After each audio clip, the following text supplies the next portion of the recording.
9 классқа арналған ойынның аты табысты мақсаттар. Суретті аударыңыз, яғни мына цифрларды аударған кезде бізде сурет шығады.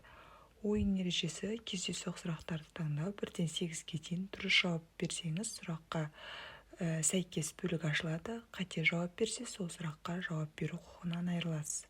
Кез келген уақытта сурет бойынша жауап болса, жауап бере алады. Сурет тақырыбына сәйкес дұрыс жауап бергенде ойын аяқталады. Бұл яғни ойын ережесі болатын. Ұсынылатын тақырып кейіпкерді пернетақтадан басқару. Осы 8 сандар тұрады. Осы 8 санға дейінгі цифрды таңдаймыз. Бірінші цифр сұрақ. Ойындарды құрастыру кезінде құрған программа. Пернетақтаны басу қандай модуль? Бұл бізде модуль кейдаун модулі деп аталады. Дұрыс жауап берсек, үстіндегі бір цифрны таңдаймыз. Екінші сұрақ. Оқиға дегеніміз не? Қалыптасқан жағдайдың белгілі бір уақыт ішінде өзгеруін оқиға деп атаймыз. Сұраққа жауап берілді.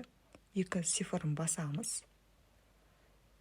Келесі үшінші цифр таңдаймыз. Ойындарды құрастыру кезінде құрған программа. Тінтуірді жылжыту қандай модуль? Бұның жауабы бізде тінтуірді жылжыту, яғни mouse motion модулі деп аталады. Сұраққа жауап берсе, біз үстіндегі цифрды таңдаймыз. Егер жауап бермесе, сол күйінде қалады. 4-ші сұрақта 3-ші сұрақпен бірдей оқушыны шатастыру ретінде жазылған. Яғни осы тақырыпқа байланысты кез келген термин сөздерді жазып өзгертуге болады. Яғни mouse motion модулі деп аталады. Егер жауап бермесе, яғни үстіндегі цифрды баспаймыз. 5-ші сұрақ.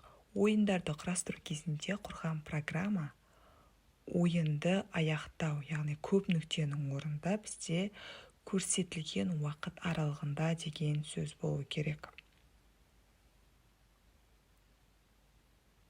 Жауап берсе, оқушы үстіндегі цифрларды басып отырамыз. 6-шы сұрақ. Сипаттама бер.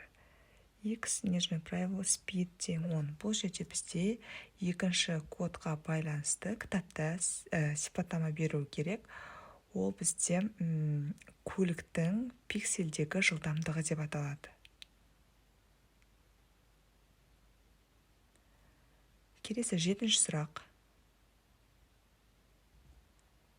Сипаттама бер деп тұр.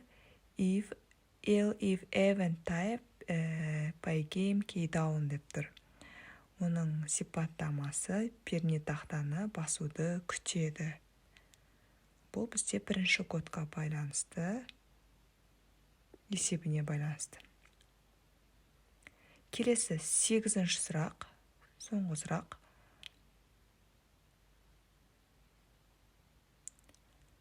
If event K by game K нижнее правило space. Бұл сұрақтың жауабы, яғни сипаттамасы, бұл екінші кодқа байланысты space пернесінің басылуын күтеді жауабы. Барлық сұрақ жауап берсе, қап-қара болып табылады. Қап-қара болып шығады. Соңында тақырып суреті дегенді бассақ, астында тақырыпқа байланысты суретті қоюға болады.